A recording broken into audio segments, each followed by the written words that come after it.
Merci, Monsieur le Vice-président. Mes chers collègues, la crise de la représentation démocratique que traverse notre pays est sans doute multifactorielle, mais tient peut-être aussi, pour une bonne part, à une conception beaucoup trop verticale de l'action publique. Nos concitoyens ne veulent plus seulement être des usagers passifs des politiques que nous élaborons pour eux, ils veulent aussi et surtout être associés au processus de décision. On constate de plus en plus cet événement et ce constat va nous inviter, nous les élus que nous sommes, à une véritable révolution copernicienne. Sans doute sommes-nous mieux placés en Bretagne qu'ailleurs pour l'opérer, riches de notre tradition mutualiste et notre inclination naturelle à la culture du compromis. C'est d'ailleurs dans cet esprit que s'est inscrite la Brescope, visant à faire de chaque Bretonne et Breton l'acteur des inévitables mutations que connaîtra notre région à l'horizon 2040. La notion de participation transparaît dans ce point d'étape sur le plan breton de mobilisation pour les jeunes. Le mot « mobilisation » n'est pas anodin. Il veut montrer à quel point nous voulons porter une politique volontariste en faveur de toutes les jeunesses en regroupant l'ensemble des actions concourant à l'accompagnement des jeunes vers l'autonomie et ce, dans une perspective de réduction des inégalités, qu'elles soient sociales ou territoriales. Monsieur le vice-président, vous avez évoqué à la fois la loi égalité de citoyenneté du 27 janvier 2017. Vous avez aussi évoqué une conférence bretonne de la jeunesse. L'option la plus confortable eût sans doute été de constituer et instituer une concertation entre experts à laquelle les jeunes n'auraient été associés qu'à la marge. Cependant, cette approche mode cause de l'action publique, comme on dit en breton, ou d'autres fa, comme on dit en gallo, n'est pas la nôtre. Notre postulat de départ, partagé par le Césaire Notole, a été que l'on ne peut plus aujourd'hui espérer bâtir une politique pour les jeunes sans les jeunes. Nous avons tous en mémoire des exemples qui montrent à quel point les jeunes constituent une richesse et ont une capacité d'action qu'il importe de soutenir et de prendre en compte. Leur implication au sein d'associations consacrées aux questions de société, à la défense de groupes sociaux ou d'intérêts collectifs, n'a cessé de monter en puissance ces dernières décennies. Nous devons toujours garder à l'esprit que la jeunesse est ce moment où s'opère un double passage, allant de la formation initiale à la vie professionnelle, de la famille d'origine à la famille choisie, période éminemment importante pour la construction du citoyen de demain.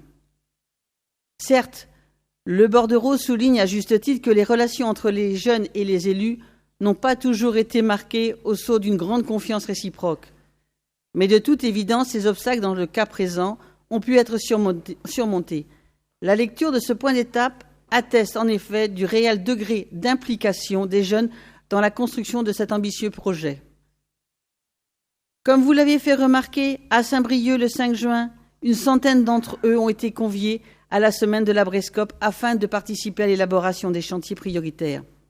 Le Conseil régional des jeunes a été constamment associé à la démarche par le biais notamment d'une commission dédiée instituée lors de la nouvelle mandature.